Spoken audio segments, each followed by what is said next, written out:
Programme खबर से खबर विद नादिया मिर्जा में खुश आमदीद। नाज़रीन, 24 नवंबर फाइनल कॉल दी गई, एहतजाज की कॉल दी गई। उस वक्त हम लोगों ने भी कहा कि शायद बड़ी जल्दबाजी में दी गई है, कोई किस चीज़ का है फाइनल कॉल, बड़ा एक मुश्किल मरहला होता है या कोई आसान टास्क नहीं होता, लेकिन बहरहाल हुआ। और अगर कोई ये कहता है कि ये धरना नाकाम था तो कम से कम मैं ये तस्लीम करने से इनकारी हूँ, क्योंकि धरना नाकाम नहीं था या ये प्रोटेस्ट नाकाम नहीं था, ये एहतजाज नाकाम नहीं था, क्योंकि जो उनका टारगेट था कि उन्होंने डीचो तक आना है वो डीचो तक आ गए, किसी ना किसी तरह वो पहुंच गए। अब ये कोई हिकमत अमली थी क्या थी, लेकिन किसको पता था कि आगे पहले तो ऐलान यही किए गए कि जी हम पे आपको फायर नहीं करेंगे, गोलियां नहीं चलाएंगे। उसके बाद जिस तरह से डिस्पर्स किया गया वो एक ऐसी चीज़ है जिसपे मेरा ख्याल है जब से अब तक सैकड़ों प्रोग्राम हो चुके होंगे और सैकड़ों इन्फॉर्मेशन आप तक पहुंच चुकी होगी, इसलिए इसकी डिटेल में जाना की फिलहाल ज़रूरत नहीं है। उमर अयूब साहब जो कि अपोजिशन लीडर हैं PTI के, वो आज उन्होंने एक प्रेस कॉन्फ्रेंस की। लोगों के ऊपर सिक्योरिटी एजेंसीज को ऑर्डर्स आते हैं कि वो फायर करें, उनको सोचना जरूर चाहिए। जो फायरिंग पाकिस्तान तहरीक इंसाफ के वर्कर्स पे डी चौक पे हुई, sniper rifle night vision sites के साथ उसको इस्तेमाल किया गया, स्नाइपर राउंड के जरिए अमवात हुई। एक पाकिस्तान तहरीक इंसाफ का साथी कंटेनर के ऊपर नमाज अदा कर रहा था और उसको एक सिक्योरिटी फोर्स का एहलकार आके धिक्का मार के नीचे गिराता है। मुझे टारगेट किया गया। यहाँ पे जो आप निशान देख रहे हैं ये 25 गज के फासले से डायरेक्ट फायर मुझ पे हुआ। रिक्वेस्ट करता हूँ चीफ जस्टिस ऑफ पाकिस्तान जनाब याहिया फरीदी साहब से कि एक जुडिशियल कमीशन बनाए और उस पे ये इन्वेस्टिगेट करें कि निहत्ते शहरियों पे जो फायरिंग हुई वो किन वजूहात की वजह से हुई, वो क्यों हुई, किसने वो अथॉरिटी दी शहबाज शरीफ को, मरियम नवाज, IG पंजाब और DPO अटक, उसको मैं जिम्मेदार ठहराता हूँ। डायरेक्टली आके कोई निशाना तान के किसी को मारता है तो वो एक कातिलाना हमला या असैसिनेशन अटेम्प्ट होता है। उमर अयूब साहब का ये जो बयान है या जो मुतालबा है जुडिशल कमीशन का, ये सुनने में बड़ा अच्छा लगता है, लेकिन प्रैक्टिकली यकीनन ऐसा नहीं है। हम अभी तक यकीन करने को तैयार नहीं है कि इस मुल्क में कैपिटल के अंदर ये सब कुछ हो सकता है, लेकिन ये सब कुछ हुआ है। अभी तक मैं कोशिश कर रही हूँ कि मुझे इस पर यकीन आ जाए। दूसरी बात यह कि वो कह रहे हैं जुडिशल कमीशन बने, इंक्वायरी बने, अभी तक कोई इसको नोटिस नहीं लिया गया। कोई फायरिंग हुई, कुछ हुआ, किस तरह से डिस्पर्स हुए, किस तरह से एंटर हुए, या तो आप उनको एंटर नहीं होने देते, एक तवील दास्तान है। उस पर जो हुकूमत है वो इसको सेलिब्रेट कर रही है। मैं बड़ी हैरान हूँ और ये तारीख में लिखा जाएगा। आपको याद होगा ना 2014 में एक मॉडल टाउन का वाक़या हुआ था और उस सब भी मैं यकीन करने को तैयार नहीं थी कि कोई भी सियासी हुकूमत इस किस्म के ऑर्डर्स दे सकती है। यकीनन कुछ ना कुछ ऐसा हुआ है जो अभी तक पता नहीं। आज क्या कह रहे थे, सुनते हैं। पार्टी नहीं है, ये एक फितना है, तखरीबकारी का एक जत्था है। जितने भी तखरीबकार हैं, सबोटेयर्स, मिसक्रेंट्स, उन सब के खिलाफ FIRs काटी जाएं और इनकी प्रोसिक्यूशन हो। अगर नहीं उनका चेहरा दिखाएं देन हिस्ट्री विल जज us in very very bad light. क्या पाकिस्तान को हमने इस जत्थे के हवाले करना है? मुझे नहीं पता इस वक्त किसके हवाले करना है, वो उनकी क्या ख्वाहिश है, लेकिन सियासी जत्था वो किसको कह रहे हैं? अगर वो प्रोटेस्टर्स आ रहे हैं और वो अपना एक एहतजाज करने के लिए आ रहे हैं, वहाँ पे आके वो बैठ रहे हैं, तो क्या आपने कभी एहतजाज नहीं किया, आपने कभी प्रोटेस्ट नहीं किया, आपने कभी धरने नहीं दिए? ये तो सियासत है। अगर जमहूरियत है तो जमहूरियत में तो ये सब कुछ होता है, लेकिन उसके बावजूद अगर आप समझते हैं कि वो फितने हैं तो जो आप कर सकते हैं वो आप कर लें, क्योंकि जो आप कर सकते हैं वो आप तब तक कर चुके हैं। मौलाना फजलुर रहमान साहब ने भी इसकी मजम्मत की है, कोई जरा चला दें प्लीज। जलसा करने, मुजाहरा करने का हक हासिल है। पूरे एक सूबे से काफिले आ रहे हैं, उस वक्त तो आप उनके लिए रास्ते छोड़ रहे हैं, पीछे हट रहे हैं, फिर एहसान जतलाते हैं कि हम गोली नहीं चलाना चाहते थे। फिर जब वो डी चौक पहुंच गए फिर गोली क्यों चलाई?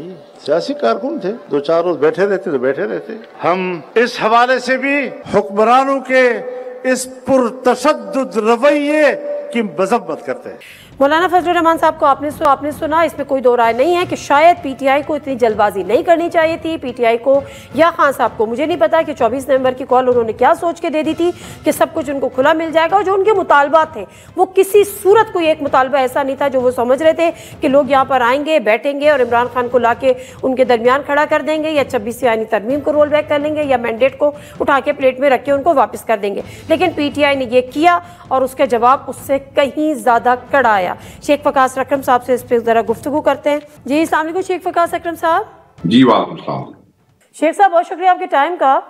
24 नवंबर फाइनल कॉल दी गई और उसके बाद जो कुछ हुआ 29 नवंबर आज हो गई। 24 से लेकर अब तक का सफर, उस दौरान बहुत कुछ हो गया। आप लोग के काफिले ऑल्दो के बहुत सारी चीजें ऑर्गेनाइज नहीं थे, लीडरशिप गायब थी, ये था वो था जो भी था, लेकिन बिल आखिर एंटर भी हो गया, लेकिन उसके बाद एक ऑपरेशन भी हो गया।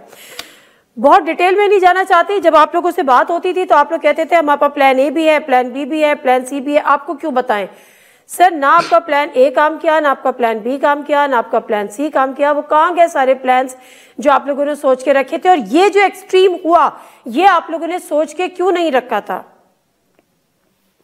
पहली बात ये है कि मैं ये समझता हूँ कि बसद एहतराम, आपका बड़ा एहतराम है, मैं आपकी इस बात से इत्तेफाक नहीं करता कि आप समझती हैं कि ये नाकामी हुई है और आप समझती हैं कि प्लान ए बी सी तक हम नहीं पहुंच सके। तो मैं थोड़ा सा इसको एक्सप्लेन कर देता हूं आपके लिए। एक्सप्लेन ऐसे है मेरी बहन, बात यह है कि जब हम वहां से निकले, हमने कहा था हमने डी चौक पहुंचना है। हम तमाम रुकावटें हटाते हुए, पुरअमन प्रोटेस्टर्स आईनी हक इस्तेमाल करते हुए, रुकावटें दूर करते हुए चौंगी नंबर 26 पे पहुंचे। वहां पे हम पे फायर हुआ। उससे पहले 24 को, ये जेन में ये बात किसी रीजन के लिए कर रहा हूं, इसको जेन में रखिएगा, 24 को सुबह साउथ केपी से जो काफिला आ रहा था उस पर असर मगरिब के दौरान फायर हुआ। वहां हमारे बंदे जख्मी हुए जो डिया खान हॉस्पिटल ले जाए गए। उसके बाद जब हम डी चौक पहुंचे तो खान साहब का जो हुक्म था और वो जो हमारा मेन मकसद था वो पूरा हो गया। दूसरा, वहां पे सिट इन देना है। उसके लिए याद रखिएगा, बाकायदा तौर पे तंबू, टेंट, ये जो नीचे बिछाने के लिए कारपेट्स, इनके ट्रक वहां पे पहुंच गए। वो करीब ही थे क्योंकि हमने बैठने की तैयारी शुरू कर दी थी। इस दौरान इनडिस्क्रिमिनेट फायर होता है पीसफुल प्रोटेस्टर्स के ऊपर, उन बच्चों के ऊपर जो तारीख की पाकिस्तान की सबसे बड़ी मोबिलाइजेशन को इंश्योर करके यहां पहुंचे थे। अब आपने कहा आपके ज़हन में नहीं था, बड़ा अच्छा सवाल किया, मैं इसी जवाब के साथ आपको ये बताऊं। टीयर गैस शेलिंग हमारे ज़हन में था, स्टन ग्रेनेड्स हमारे ज़हन में था, रबर बुलेट्स हमारे ज़हन में था, बैटन चार्ज हमारे ज़हन में था, एंटी रॉयड फोर्स हमारे ज़हन में थी, पुलिस, रेंजर, ये सब हमारे ज़हन में था। और हमें पता था कि शेलिंग है तो शदीद हो जाएगी, रबर बुलेट्स है तो डबल हो जाएगी, बैटन चार्ज है तो 5000 की बजाय 10,000 की फोर्स हो जाएगी। बट आप ये क्यों समझती हैं कि हमने ये ज़हन में रखा होगा कि वहां पे गोलियां चलाई जाएंगी? हम क्या करने के लिए वहां जा रहे थे? एक चौक में बैठने की सजा मौत है? ये कौन सा कानून है? कानून तो आपने हमारी वजह से ये बनाया था कि जो वहां पे बैठेगा बगैर इजाजत के इस्लामाबाद आएगा उसको 3 साल की सजा देंगे, दे पर्चा, लोगों को पेश करते अदालतों में, अदालतें अपना फैसला कर लेती। आपने ये सजा रखी उनकी कि सिर्फ आप एक चौक में आके बैठ गए तो आपको हम गोलियां मारेंगे। हम कोई टीटीपी नहीं है, हम आए थे एहतजाज करने के लिए। ABC तमाम प्लान थे, मगर ये कोई सोच भी नहीं सकता था कि कोई सरकार सिर्फ एक एहतजाज के ऊपर इस बात से आपकी मैं एग्री करती हूं सर। अब मुझे ये बताएं सर कि हुकूमत आपको पैगाम रसानी हो रही थी, बैरिस्टर गौहर साहब, बैरिस्टर सैफ साहब खान साहब से जा के मिल रहे थे, क्या खान साहब ने ये अहकाम दिए थे या इस बात पे एग्री हो गए थे कि धरना जो है वो संजानी पर रोक दिया जाए, वहीं पे कर दिया जाए, डी चौक पे नहीं आया जाए? देखें, इसमें बैरिस्टर गौहर हो या बैरिस्टर सैफ हो, वो तो यही कहते हैं, मगर इशू ये है कि जब आप 10 दिन से 20 दिन से, आपको याद है मैं आपके प्रोग्राम में भी आया था, आप पूरी आवाम को और चार्ज वर्कर को और यंग क्राउड को तैयार कर रहे हो ज़हनी तौर पे कि आपने वहां जाना है, और फिर उस दिन तमाम नेट भी बंद हो चुका हो, कम्युनिकेशन लाइंस भी ठीक ना हो, बैरिस्टर गौहर और सैफ इमरान खान का पैगाम भी ना पहुंचा सके वो टाइमली, तो फिर they went along with their original plan. ये फिर घंटे के अंदर अंदर हमने तो सुना था कि बैरिस्टर गौहर, बैरिस्टर नहीं, हमने, हमारे पास तो ये इत्तला थी कि इमरान खान से अली अमीन गंडापुर साहब की बात कराई गई है, उनको मैसेज दिया गया, कन्वे किया गया कि खान साहब कह रहे हैं कि संजानी पर ठीक है रुक जाए। बिल्कुल, मुझे भी ये इत्तलात पहुंची है मीडिया से भी। मैंने बैरिस्टर गौहर से पूछा, उन्होंने मुझे कोई इस तरीके से कंफर्म नहीं इस बात को किया। मैं अली अमीन खान से भी पूछ रहा था, मुझे कोई उसका वाज़ेह जवाब नहीं आया। तो मैं ये समझता हूं कि कोई ऐसी हुई है बीच में, मगर बहरहाल हम अगर ये समझें कि वो फायर हम पे इसलिए है कि हम डी चौक पे पहुंचे तो ये गलत है, फायर तो हम पे उससे नहीं, पहले मैं ये शुरू हो इसको गया था। फायरिंग को जस्टिफाई नहीं कर रही सर, नहीं, मैं फायरिंग को बिल्कुल जस्टिफाई नहीं करी, कोई भी नहीं कर सकता, और अगर हुकूमत के अंदर थोड़ी सी शर्म है तो जस्टिफाई वो भी नहीं कर सकते। लेकिन माय क्वेश्चन इज कि अगर खान साहब इस बात पे अग्री हो गए थे, अगर के हो गए थे, तो फिर क्योंकि कारकुन चार्ज थे इसलिए खान साहब के हुकूम को नहीं माना गया या उनकी डायरेक्शंस को फॉलो नहीं किया गया, या वो मैसेज ही आप तक नहीं पहुंचा, या वो मैसेज गलत आप तक पहुंचा? ये गुत्थी है जो सुलझानी है, क्या आप सुलझा पाए? देखिए, इसमें 2-3 वर्जन्स हैं, मगर मैं ये समझता हूं कि हम तमाम शुहदा की कुर्बानी इस वक्त वो नहीं करना चाहते इस सारी बहस में पढ़ के। ऐसे ही है, बैरिस्टर सैफ और बैरिस्टर गौर यही कहते हैं जो आप कह रही हैं, फिर साथ वो कम्युनिकेशन के डिस्कनेक्शन का भी वो करते हैं, और शायद मुशावरती प्रोसेस जो था उसके अंदर कोई ऐसा रखना पैदा हुआ जिसकी वजह से चीजें जो है उस तरीके से नहीं टर्न आउट हुई जिस तरह आप और मैं शायद समझते हैं होनी चाहिए। So they all went along with the original plan. ठीक है, अब मुझे बताएं, चले ठीक है, ये तो फिर आपका एक मिसकम्युनिकेशन हुई या कम्युनिकेशन गैप हुआ, किसने किसको क्या मैसेज कन्वे किया, क्या समझा, क्या नहीं समझा? कोई चीज काम ही नहीं कर रही थी उस दिन, कोई चीज काम ही नहीं कर रही थी। Who was leading this protest? Who was leading? Ali अमीन खान जी, अली अमीन खान। अच्छा, पहले खबर आई कि बुशरा बीबी किसी मीटिंग में नहीं आती, फिर खबर आई कि मुशाल यूसुफजई जो उनकी स्पोक्स पर्सन भी है कि बुशरा बीबी की तबीयत खराब है, वो जलसा इस पे अटेंड नहीं करेंगी।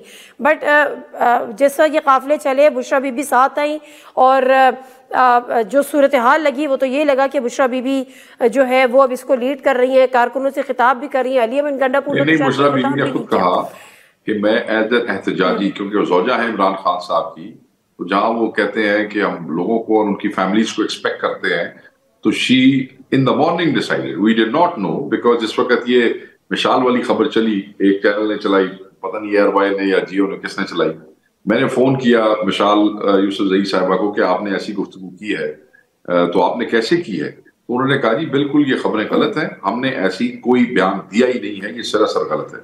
तो ये तो होगी रात की बात। अचानक सुबह हमने ये देखा कि बीबी ने फैसला किया कि मैं अपने वर्कर्स के साथ जाऊंगी। ऑब्वियसली वी मस्ट रिस्पेक्ट, जब हम सबको अलाउ कर रहे हैं, तो जो उनकी ज़ौजा है, शी वांट्स टू गो, तो उन्हें कौन रोक सकता है? तो she came, but as a participant, leading role was given to Imran Khan sahab to Ali Amin Gandapur ji, and everybody knows that इतनी बड़ी mobilization obviously चीफ मिनिस्टर ने ऑर्गेनाइज किया ना जी।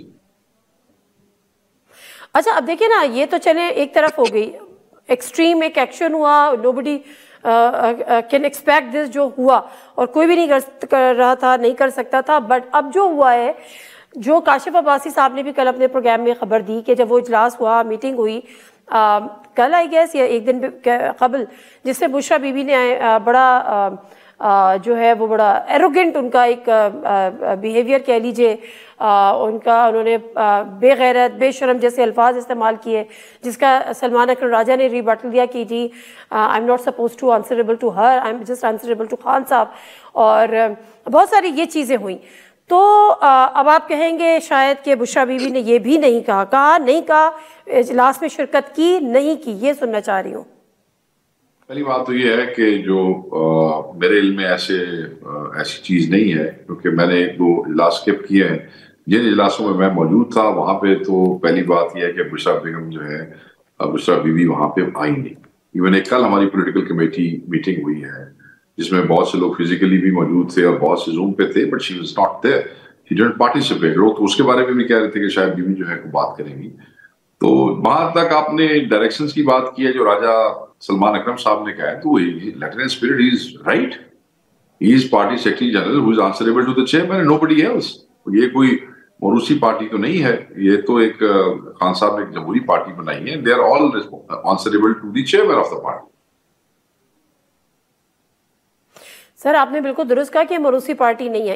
इसी कॉन्टेक्स्ट में ज्यादा बातें हो रही हैं। खान साहब की बहनों ने भी शिरकत की, लेकिन वो उन्होंने एक प्रोटेस्टर की तरह शिरकत की। मैंने उनको तो कंटेनर पे नहीं देखा, मैंने उनको तो कारकुनों से खिताब करते भी नहीं देखा, कारकुनों को डायरेक्शंस देते भी नहीं देखा। अली अमीन गंडापुर खिताब कर रहे होते, डायरेक्शन दे रहे होते तो एक अलग थी। अब कुछ बातें ये भी आ रही हैं कि बुशरा बीबी तो डी चौक से जाना ही नहीं चाहती थी, उनको जबरदस्ती लेके जाया गया, और अब ये चीजें भी सामने आ रही हैं। लेकिन बहरहाल डी चौक से तो चीजें अनफोल्ड होंगी। डी चौक से तो कोई भी नहीं जाना चाहता था, डी चौक पे तो हम सारे धरना देना चाहते थे, सिट इन करना चाहते थे, बुशरा बीबी भी नहीं जाना चाहती थी, अली अमीन भी नहीं जाना चाहते थे, और हजारों लाखों वर्कर जो हमारे साथ गए थे वो भी नहीं जाना चाहते थे। ये तो जिस वक्त ये फायरिंग शुरू हो गई, जिसका कोई हमें तवक्को ही नहीं थी, हमें अंदाजा ही नहीं था कि इतने अहमक हैं या इतने बड़े जाबिर हैं, उस वक्त पे सबको जाना पड़ा, जब दिल तो किसी का भी नहीं था जाने का। Everybody wanted to stay. नाज़रीन, ब्रेक ले लेते हैं और ब्रेक से वापस आते हैं तो बात का सिलसिला ये रखेंगे।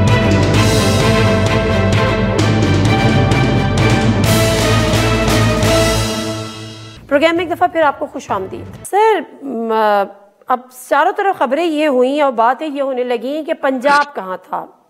आप पंजाब से ताल्लुक़ रखते हैं, पंजाब की क़यादत नहीं थी, पंजाब के MNAs MPAs वो गायब थे। KP से तो आप कारकुनों को निकाल के लेकर आ गए कि अहम लीडरशिप वहाँ पर नहीं थी। अब ये जो एक गैप था, इसको आप मिसमैनेजमेंट का नाम देंगे, क्या मैं कहूँ, मतलब फिर जो लोग कहते हैं कि जी कॉम्प्रोमाइज्ड है, हुकूमत सही कह रही है, कि कुछ कहते हैं कि जी हमारी गिरफ्तारी दे दे। पंजाब कहाँ था सर? पंजाब क्यों नहीं निकला? देखें, ये तो कहना बड़ी ज्यादती है कि पंजाब कहाँ था और पंजाब क्यों नहीं निकला। मैं बड़ा वाज़ेह बता देता हूँ, जैसे KP से तारीख की सबसे बड़ी ग्रैंड मोबिलाइजेशन हुई और पंजाबी आए, मगर उस तवक्को के ऊपर नहीं आए जितना हम समझते थे या इमरान खान साहब तवक्को रखते थे, और वो उतनी तादाद में क्यों नहीं पहुंच सके। हमारा काफिला पहुंचा ढंग से, मेरे एक MPA, एक दो MP, एक दो गाड़ियां लेके वो भी पहुंचे। हमारा काफिला बड़ा था। अब पूरे हर जिले हमाद अजहर कहाँ थे? हमाद अजहर ने कहा था पंजाब से वो लीड करेंगे। Hammad Azhar suppose to lead Punjab. मुझे बात खत्म करने देंगे तो आसानी हो जाएगी। Sure sir, sure sir, sure sir. लेकिन बात यह है मेरी बहन, बात यह है कि तारीख का सबसे सख्त तरीन क्रैकडाउन मरियम नवाज ने किया है हमारे लोगों पे। 24 नवंबर से पहले 5,500 बंदा उठाया गया बगैर केसेस के। लिस्टों के मुताबिक सिक्योरिटी ब्रांच CTD वाले आके ले जाते थे कि जी ये PTI के वर्कर्स हैं, सपोर्टर्स हैं, स्टेक होल्डर्स हैं। पहले सिर्फ उनके घर तोड़े जाते थे जो ज्यादा बोलते थे टीवी पे। इस दफा इनडिस्क्रिमिनेटली कोई हारा जीता, जो कोई हमारा उम्मीदवार था, MP MNA हकीकी भी और मौजूदा भी, सारों के घरों को रैंसैक किया गया, तोड़ा गया, तबाह की गई चीजें, इंक्लूडिंग माई हाउस। अच्छा, उसके बाद आप आ जाए, आपको पंजाब के थोड़े काफिले आए, छोटे थे, मगर किसी काफिले में भी आपको कोई बस या वैगन नजर नहीं आई, इसलिए कि तमाम बसें वैगनें बंद कर दी। तमाम टैक्सी स्टैंड्स के ऊपर कहा गया था कि अगर इनको किराए पे गाड़ियां दोगे तो तुम्हारी गाड़ियां जला देंगे। तो अगर किसी ने 100-200 गाड़ी के लिए पैसे दिए हैं तो अगले दिन 50-60% ड्राइवर्स और उनके मालिकान पैसे वापस करके चले गए। DHL लाहौर के अंदर भी कंटेनर्स रखे गए एग्जिट एंट्री के ऊपर, गुलबर्ग में रखे गए, हर छोटे गांव पे, हर छोटे मोहल्ले के सामने रास्ते बंद किए गए, ट्रॉलर रखे गए, टैंकर रखे गए, ट्रक रखे गए और सीज कर दिया गया, मार कुटाई की गई, लोगों के कारोबार बंद किए गए। जो कुछ ये पिछले 2 साल से कर रहे हैं, इन्होंने उसको डबल ट्रिपल से अगर आप मल्टीप्लाई करें तो पंजाबियों के साथ इन्होंने ये किया।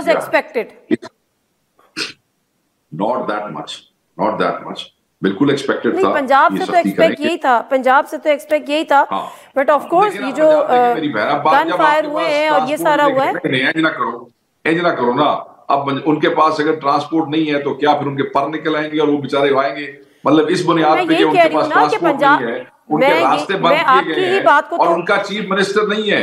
यहाँ जब चीफ मिनिस्टर मूव करता है तो उसको भी जाती प्राइवेट मशीनरी आती है जो उसने किराए पे इस दफा ली, और इस दफा उन्होंने वो भी नहीं जाने दी, वो लोगों के साथ आके वो करता है। वहां पे तो हमारे पास कोई चीफ मिनिस्टर नहीं था, वहां हमारे पास कोई हुकूमत नहीं थी। यहाँ तो हुकूमत वालों को भी रास्ते खोलने पड़ते हैं। तो आप अब पंजाबियों को आप वो समझे कि उनके पर निकल आए, वो उड़ के आ जाए, वो बेचारे देखें कैपेसिटी हैम्पर कर दी गई निकलने की हुकूमत पंजाब की तरफ से। आपकी बात को इंडोर्स कर रही हूं। लॉयल्टी को, किसी की इमरान खान से लॉयल्टी को उसके ना निकलने की कैपेसिटी की वजह से डाउट नहीं किया जा सकता। वो उतना ही मोहब्बत करते हैं इमरान खान साहब से, उतने लॉयल हैं जितने कोई और सूबे के लोग हैं। यकीनन होंगे। मेरा सवाल ये, मैं ये कह रही थी कि पंजाब में यही हम एक्सपेक्ट कर रहे थे जो वो उन्होंने किया। It was expected, that was only my comment.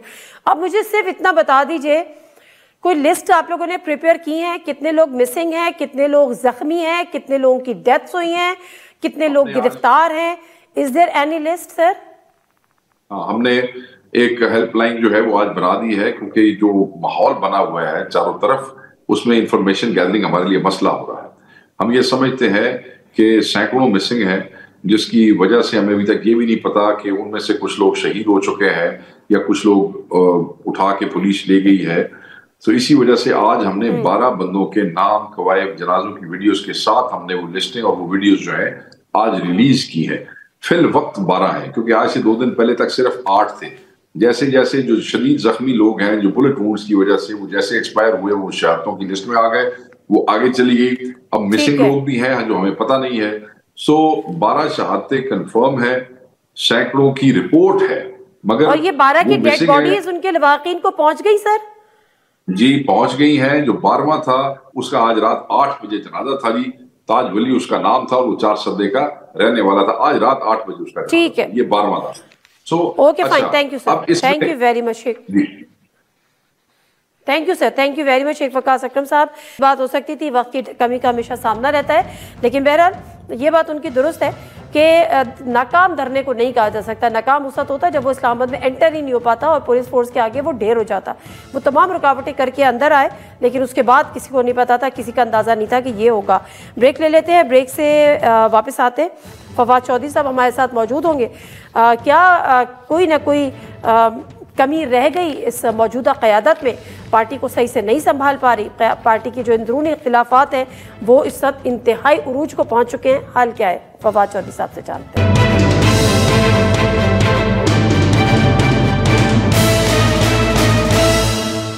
जिला से प्रोग्राम में एक दफा फिर आपको खुशामदीद कहते हैं। फवाद चौधरी साहब हमारे साथ मौजूद हैं। अस्सलाम वालेकुम फवाद चौधरी साहब। जी अस्सलाम वालेकुम। फवाद चौधरी साहब, 24 नवंबर के बाद जो कुछ हुआ, जिस तरह से डिस्पर्स किया गया, जो हुकूमती रवैये थे, जो एक्शन हुआ, जो ऑपरेशन हुआ, उस पर मैं आपसे पहले बाद में बात करूंगी, लेकिन पहले मुझे बताएं कि आप समझते हैं कि 24 नवंबर को फाइनल कॉल, यानी एक फाइनल एहतजाज की कॉल देना कोई अक्लमंदाना फैसला था? The timings were right? Nadia, जाती तौर के ऊपर तो आपको मालूम है, आपके प्रोग्राम में भी और कई दफा मैं ये बात कर चुका हूं कि जो तहरीक इंडिविजुअली चलाना है पीटीआई का, वो वक्त तो 9 फरवरी था। और 9 फरवरी को जब आपके एमएनएस के, एमपीएस के मैंडेट उनकी आंखों के सामने चोरी किए जा रहे थे, उस वक्त पीटीआई को तहरीक में जाना चाहिए था, जो वो नहीं गए। और अब अगर हमने कोई भी इस तरह की तहरीक चलानी है तो उससे पहले बहुत अहम है कि एक पॉलिटिकल अलायंस क्रिएट किया जाए, जिसमें जेयूआई, जीडीए, जमात इस्लामी यानी अपोजिशन की जमातें जो हैं वो उसमें शामिल हों। और मेरी नज़र में वो जो अलायंस होगा उसकी तरफ से ऐसा लॉन्ग मार्च की कॉल जो है वो बड़ी इफेक्टिव होगी और हमें उसकी तरफ जाना चाहिए। लेकिन मसला यहाँ पे ये भी हो गया है कि आप देखिए कि जिस तरह से तहरीके इंसाफ को दीवार से लगाया गया है, लगाया जा रहा है, अदालतें आपने ख़त्म कर दी हैं, एहतजाज का कोई मामला है नहीं, असम्बलियाँ चल नहीं रही, election commission of Pakistan, speaker, senate के चेयरमैन, ये तमाम ऑफिसेज प्रैक्टिकली ख़त्म हो गए हैं और बंदूक और सिर्फ लाठी से हर चीज़ पाकिस्तान में चल रही है। तो इन हालात में ये भी है कि एहतजाज के अलावा, भरपूर एहतजाज के अलावा आप क्या और सोचते हैं? लेकिन बहरहाल मेरे ख्याल में स्ट्रैटजी जो है, जब तक पीटीआई अपने आप को ओपन अप नहीं करती दूसरी जमातों के साथ निगोशिएशंस के लिए, गुफ्तगू के लिए, उस वक्त तक ये खामी रहेगी। अच्छा, तो डेफिनेटली वो आपकी बात दुरुस्त है कि इनको पहले करना चाहिए था, लेकिन अब चूंकि नहीं किया तो इनके पास कोई ऑप्शन भी नहीं है, कोई स्पेस ही इनको नहीं दी जा रही कि इनके पास एहतजाज के अलावा कोई और ऑप्शन बचता है। लेकिन एहतजाज का भी मुझे लगता है कि थोड़ा सा कोई जज्बाती था फैसला। जो इनके मुतालबात थे वो मुतालबात कैसे पॉसिबल है कि कोई मैंडेट उठा के इनके हाथ में दे देगा कोई 26वीं आईनी तरमीम को, जितना कितनी मुश्किलों से और कितनी मिन्नते तरले कर करके लोगों की उसको पास करवाया वो हो जाएगा, या खान साहब की रिहाई हो जाएगी। तो ये अनरियलिस्टिक उनकी डिमांड्स थी जो समझ में ना आने वाली थी। मगर ऑन द पीटीआई साइड आपको क्या लगता है कि कहाँ कहाँ इनकी कमजोरियां थी? पंजाब के हवाले से कह रहे हैं नहीं निकले, तो कहते हैं जी वहां पे तो इतना ज्यादा उन्होंने ब्लॉक किया हुआ था, हर तरफ कंटेनर्स, ये वो, इट वाज ऑल एक्सपेक्टेड। आपको पहले भी इस तरह से ही होता था, लेकिन लीडरशिप लीड नहीं कर रही थी। कारकुन थे, खान साहब थे, लीडरशिप मिसिंग थी, ऐसे ही था। नहीं, देखिए पहली बात तो यह है कि ये तो बिल्कुल भी मैं आपकी बात से एग्री नहीं करता कि डिमांड्स जो थी वो अनरिजनेबल थी। जो डिमांड है कि आपको मैंडेट दिया जाए वापस, बिल्कुल दुरुस्त डिमांड है, क्योंकि इलेक्शन में रिगिंग हुई है और हम देख रहे हैं कि 18 सीटों के ऊपर जो बंदा जीता है उसको आपने वज़ीर आज़म बना दिया, 27 सीटों जो जीते हैं उन्हें आपने सदर बना दिया। तो अवाम के हक के ऊपर बहुत बड़ा डाका डाला गया है। जाहिर है ये मुतालबा बुनियादी मुतालबा है। दूसरा मुतालबा, दुनिया में जो जमहूरियत है वो इंडिपेंडेंट जुडिशरी के बगैर मुमकिन ही नहीं है, वो मुतालबा भी बिल्कुल ठीक है। तीसरा मुतालबा ये था कि पॉलिटिकल प्रिजनर्स को रिलीज किया जाए या रिलीफ दिया जाए। अब ये जो तीसरा मुतालबा था ये तो बहुत ही डूएबल था और इसी के ऊपर ही बातचीत भी हुई थी और एक मौके पे तो लग रहा था कि हम काफी करीब पहुंच जाएंगे इस मामले पे, जो अनफॉर्चुनेटली फिर बाद में नहीं हो सका।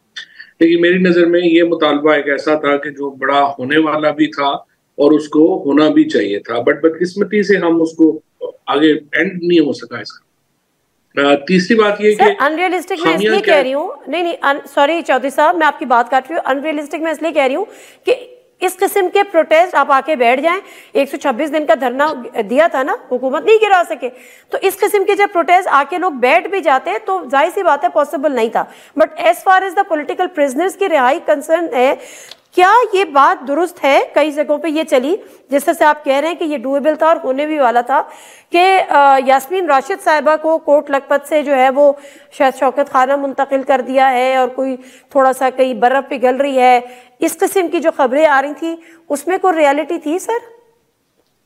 नहीं, अभी तो कुछ भी नहीं हुआ, बल्कि आप देखिए कि 2 महीनों से जो शाह महमूद कुरैशी हैं, एजाज चौधरी हैं, महमूद रशीद हैं, यास्मीन राशिद हैं, उमर चीमा हैं, इनको कोर्ट में भी पेश नहीं किया जा रहा, डिस्पाइट कि उनका रिमांड जो है पाकिस्तान में, चूंकि अदालती निज़ाम प्रैक्टिकली तो खत्म हो गया है, कैंगरू कोर्ट्स में है, तो रिमांड भी जो जज है वो बगैर उनको देखे ही दिए जा रहे हैं और आपके सामने है। उनको अदालतों में भी 2 महीने से वो पेश नहीं हो रहे। कल जो है दोबारा मुझे बताया उनके वकीलों ने कि हम कोशिश कर रहे हैं कि उनको अदालत में तो लेके आए। अब आप देखिए, रिलीफ तो बड़े दूर की बात है, उन्हें अदालत में भी जो है वो पेश नहीं किया जाता और वहीं पे हो जाता है। अब इमरान खान साहब का देखिए, आज बड़ी कोशिश की फैसल साहब ने कि उनसे जो है वो मुलाकात हो जाए, कोर्ट ऑर्डर लेके गए, लेकिन कोई हैसियत नहीं है अदालतों की। अदालती अहकामात जो है उनको उठा के रद्दी की टोकरी में फेंका जाता है और कोई उसकी कोई परवाह नहीं है। आप कह रहे हैं ये डूएबल था और होने के करीब भी था, वो कैसे था? नहीं, वो तो मैं उस वक्त बात कर रहा हूँ जब गौहर और अपना बैरिस्टर सैफ, ये दोनों साहिबान गए हैं। उस वक्त मुझे ये लगता है कि थोड़ा सा अगर दोनों साइडों से कुछ टीम्स जो हैं वो इनोवेटिव होती तो वो चीज़ें जो हैं वो हो सकती थी, क्योंकि इतना ही झगड़ा था कि जी नहीं, आप पहले संजानी चले जाए और हम उसके बाद निगोशिएशन जो हैं वो शुरू कर देंगे, और अगर आप उधर नहीं करते तो फिर जो है वो हम नहीं करेंगे। सो बेसिकली इनोवेशन कोई होती, कोई बात कर सकते होते तो मेरा ख्याल है वहां पे ये चीज हल हो सकती थी, तो इतनी बड़ा इशू नहीं था। तो एक तरफ तो बैरिस्टर सैफ थे और बैरिस्टर गौहर थे, दूसरे एंड पे कौन था? दूसरे पे जो थे वो जाहिर है कि जो मोहसिन नकवी साहब थे और बाकी लोग। बाकी कौन सर? जो हो सकते हैं वही तो होंगे ना, मतलब हुकूमत ही नहीं थे।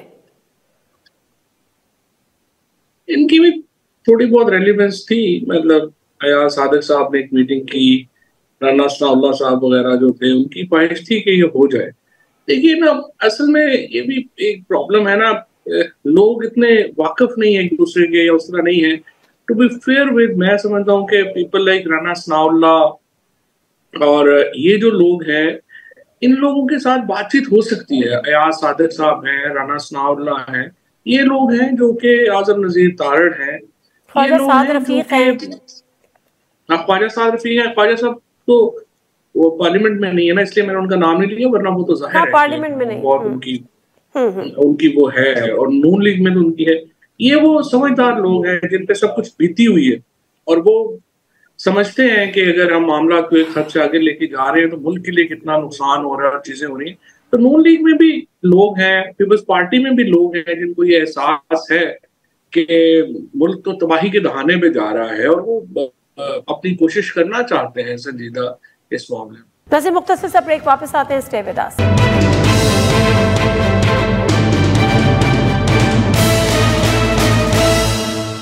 Welcome back to the show. Sir, ये जो बात है ना आपकी, ये मैं इस तरफ आना चाह रही थी क्योंकि जो चीज़ इस सब मिसिंग है, नए नए फेसेस हैं जो इसे संभाल रहे हैं पार्टी की क़यादत। मैं बात कर रही हूँ पीटीआई की। बैरिस्टर गौहर हो गए, बहुत सारे ऐसे लोग हो गए, इवन शेख वकास अकरम। आइडियोलॉजिकली तो वो अटैचमेंट या वो एक टाइम लंबा उनके साथ नहीं गुजरा हुआ ना खान साहब के साथ, ना खान साहब के मिजाज को समझते हैं। मेरा ख्याल है खान साहब से तो उनकी शायद कभी मुलाकात ही ना हुई हो, क्योंकि जब उन्होंने पीटीआई ज्वाइन की उस वक्त आई डोंट थिंक सो कि खान साहब से उनका कोई इंटरेक्शन ऐसा सच हुआ होगा। उसके बाद रऊफ हसन साहब हो गए या दीगर ऐसे लोग, सलमान अकरम राजा इवन दो नो डाउट के बहुत अच्छे वकील है, लेकिन बहरहाल एक पॉलिटिकल बैकग्राउंड नहीं है। अब यहाँ पर कमी उनकी है जो पहले पीटीआई के बहुत सारे तो जेल में है, लेकिन उसके अलावा जो सब बाहर हैं, आप हो गए, इमरान इस्माइल साहब हो गए, अली जैदी साहब हो गए, बहुत सारे ऐसे जिन्होंने मजबूरन पीटीआई को जिनको छोड़ना पड़ा। अब उनको समझ में आ गई होगी नई वाली क़यादत को कि क्यों छोड़ना पड़ा, वो आगे आए और मामलों को अफवाह तफहीम से तय करें। कोई इरादा नहीं है आप लोगों का? नहीं, मतलब मैं तो अपनी हद तक तो मैं क्लियर हूँ और आपको पता ही है कि मैंने तो हमेशा बात की है तरीके इंसाफ की और बात की, लेकिन इसमें मैं 2-3 लोग तो अभी हैं जो पीटीआई के अंदर हैं, मसलन डॉक्टर आरफ अलवी हैं, असद कैसर साहब हैं। ये लोग जो है उनका बड़ा इंपॉर्टेंट रोल जो है वो हो सकता है। अनफॉर्चुनेटली मुझे नहीं पता कि वो क्यों साइडलाइन है इन मामलात के ऊपर, पॉलिसी इश्यूज के ऊपर, और उनको जो है वो शामिल किया जाना चाहिए। और बिल्कुल हमारी तो जो सारी चीजें हैं वो तो हम तो हाजिर ही हैं और हम तो अपना जो भी रोल है वो अदा कर ही रहे हैं और करेंगे भी। अगर ऑफिशियली भी हो जाएगा तो हम तो जरूर अदा करेंगे। बहरहाल ये तो पैसा, और आपने ठीक कहा है। अभी इसमें देखिए ना, प्रॉब्लम ये है कि एक दूसरे को कोई जानते भी नहीं है ना। आप जाहिर है पॉलिटिक्स एक बिल्कुल इट्स अ पब्लिक रिलेशनशिप का भी तो एक इसमें काम है ना, तो वो रिलेशनशिप ना हो तो कई बातें हो नहीं सकती। अब ये मामला बड़ा करीब आ गया था और मेरे ख्याल में अगर लोग ऐसे होते कि जिनके कोई ताल्लुकात आपस में होते, कोई एक दूसरे को जानते होते, तो ये जो एक डिस्ट्रस्ट है ये खत्म हो सकता था। और डिस्ट्रस्ट की वजह से ये मामला जो नहीं लगा और अनफॉर्चुनेटली इतने लोगों की जिंदगियां चली गई हैं, जिस पे जितना अफसोस किया जाए उतना कम। सर, लोगों की जिंदगी, जाहिर सी बात है, ये तो शायद किसी ने सोचा भी नहीं था कि इस तरह से बुलेट्स फायर होंगी, इस तरह से असला अपने लोगों पे इस्तेमाल होगा, फायरिंग होगी, ये सब चीज़ें तो लेकिन बुशरा बीबी का जो रोल है, अब लोग इसको बड़ी उससे देख रहे हैं ना कि एक तरफ पीटीआई मौरूसी सियासत के खिलाफ, दूसरा बुशरा बीबी का इंटरफेयर करना। फिर कल के इजलास में काशिफ अब्बासी की स्टोरी के उसमें अगर हम देखें तो कहते हैं कि वो बेगैरत, बेशरम सलमान अकरम राजा, जिस पर थोड़ा सा एनॉयड भी हुए और बनना भी था। तो ये वाला जो रोल है बुशरा बीबी का, फिर फैसल वाडा साहब कहते हैं असल मसला ही बुशरा बीबी है, ओवर एम्बिशियस है, खान साहब की सियासत को उन्होंने तबाह कर दिया, ये बला बला बला। बुशरा बीबी का रोल इससे थोड़ा चाहिए पीटीआई के अंदर। तो अपना नादिया वो तो 11 महीने जेल में थी, तो इन 11 महीनों में फिर ये अपना रोल अदा कर लेते ना बाकी पीछे वाले। तो ये अब ये मैं समझता हूँ कल हामिद रजा साहब ने, सलमान अकरम राजा साहब ने बड़ी ज्यादती की। उन्होंने अपने इस्तीफे जो है वो बुशरा बीबी के कंधों पे रख के जो है वो दिए। हालांकि उनको तो अपनी कारकर्दगी की वजह से खुद ही इस्तीफा दे देना चाहिए थी, बजाय इसके कि वो बुशरा बीबी को जो है वो इसका मोर्द इल्जाम ठहराए। उन्होंने बेहतर समझा कि एक स्केपगोट बना के बुशरा बीबी को जो है वो इस्तीफे दे दें, जो मेरे ख्याल में तो नामुनासिब बात थी। और अपनी एक जिम्मेदारी से मजीद, पहले तो आप नाकाम हुए हैं, जो काम आपके जिम्मे लगाया गया आप वो नहीं कर सके, और उसके बाद आप जो है वो जिम्मेदारी कबूल करने के बजाय आप वो जिम्मेदारी जो है वो शिफ्ट कर रहे हैं बुशरा बीबी के ऊपर, कि वो जो है सारी जिम्मेदारी जो है वो उनके ऊपर आ गई। सो ये तो मेरा ख्याल बिहेवियर कोई इतना मुस्बत बिहेवियर नहीं है, और देखते हैं कि इसको खान साहब आगे टॉलरेट करेंगे या नहीं करेंगे, बट मेरे ख्याल में तो ये अनफॉर्चुनेट है। तो स्ट्रेटजी की नाकामी करार देते हैं आप पीटीआई की? ये स्ट्रेटजी तो खैर देखिए ना, स्ट्रेटजी तो है ही नहीं है। स्ट्रेटजी इस तरह नहीं होती है। स्ट्रेटजी में तो देखिए आप देखिए पंजाब को आप पंजाब की ये बात करते तो हैं कि पंजाब ने निकला, बट नादिया आपको याद होगा जब केयर टेकर गवर्नमेंट में मर्दान में गालिबन जलसा था या पेशावर में था, वो जलसा भी जब हुकूमत आपकी नहीं थी तो पख्तूनख्वा में भी आप जलसा नहीं कर सके थे। तो देखिए ना आप, एक ये लोग जो पंजाब के लोग MNAs MPs हैं, to be fair with them, ये कोई मिलिशिया तो नहीं है कि इन्होंने तोपों लेके या बंदूकें लेके आ जाना है और इन्होंने पुलिस को जो है रोन के आगे आ जाना है।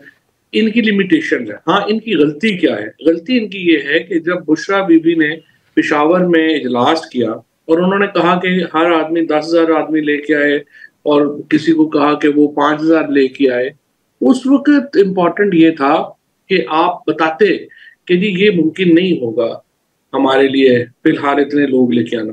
उस वक्त सारे ये जो थे उन्होंने कमिट कर लिया। बल्कि और भी मैं आपको बताऊं कि जब खान साहब को पिछला जब हुआ ये मेरे ख्याल 25 तारीख को जो हुआ इधर जहाँ पे अली अमीन जो थे वो चले गए, उसके बारे में दोनों ये जो हजरात जिन्होंने इस्तीफे दिए हैं, इन्होंने जाके खान साहब को और 2-3 लोगों ने और जाके कहा कि जी वहां तो लाखों लोग थे और वहां रेंजर्स से भी, पुलिस से भी काबू नहीं हुआ, रेंजर्स से भी नहीं हुआ, फौज बुलानी पड़ी और हम मोटरसाइकिलों पे गए वहां पे और हमने ये किया। देखिए ऐसा झूठ बोलने की क्या जरूरत है आपको? जब आप ठीक है जेल में है, इमरान खान, उनके पास इंफॉर्मेशन का स्टोर साफ है, तो आप झूठ तो ना बोले। Thank you very much Fawad Chaudhry साहब आपके टाइम का। और फवाद चौधरी साहब से गुफ्तगू कर रहे थे, इसमें कोई दो राय नहीं है कि जो अगर सारा के सारा मलबा अगर बुशरा बीबी पे आप डाल भी रहे, लेकिन उससे पहले आप 11 माह जब वो जेल में थी तो उस वक्त आपने कौन से तीर मार लिए थे? आप यही बात करते थे कि जब डी चौक पहुंचेंगे, हम फला जगह पहुंचेंगे, हम इस दफ़ा ये करेंगे, हम इस दफ़ा वो करेंगे। लेकिन हकीकत ये है कि आप डी चौक पहुंच के एक दफ़ा आप KP हाउस चले गए थे और उससे पहले आप बुरहान इंटरचेंज से वापस हो गए थे। तो बहरहाल लेकिन इस वक्त क़यादत का भी फुकदान है, ट्रस्ट का भी फुकदान है। कौन किसके साथ है, कौन किसके साथ नहीं है, कौन खान साहब से सिंसियर है, कौन खान साहब से सिंसियर नहीं है, ये एक बहुत बड़ा अलमिया है। लेकिन ये उससे ज़्यादा पार्टीज़ में होता है। ठीक है, सीनियर लीडरशिप कुछ बाहर है, कुछ जेल में है, लेकिन मसला ये है कि हमारी पार्टीज़ के अंदर जमहूरियत नहीं है। हमारी पार्टीज़ के अंदर हर पार्टी में एक वन मैन शो है। इसी तरह से PTI के अंदर भी ये रहा, खान साहब और उसके बाद कारकुन। अगर अपनी जिस तरह से जमात इस्लामी के एक पैटर्न जो उनका है, उनका जो एक मॉडल है, उस मॉडल पे अगर आप फर्स्ट ईयर सेकंड ईयर उसी वक्त डिसाइड कर लें तो मेरे ख्याल है पार्टीज़ जो हैं, जो उन पर कड़ा वक्त या बुरा हाल आता है तो वो इस तरह से रेत की तरह ढेर नहीं होती। प्रोग्राम से दीजिए नादिर मिर्ज़ा को इजाज़त। अल्लाह हाफ़िज़।